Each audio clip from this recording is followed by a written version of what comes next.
O bruxismo, que é o ranger dos dentes, pode levar à fratura dental devido à pressão excessiva e repetitiva exercida sobre eles.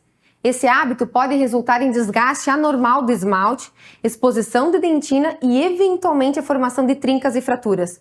O impacto contínuo do bruxismo dental pode enfraquecer a estrutura, tornando os dentes mais suscetíveis às quebras, especialmente durante a mastigação ou em situações de estresse excessivo nos dentes.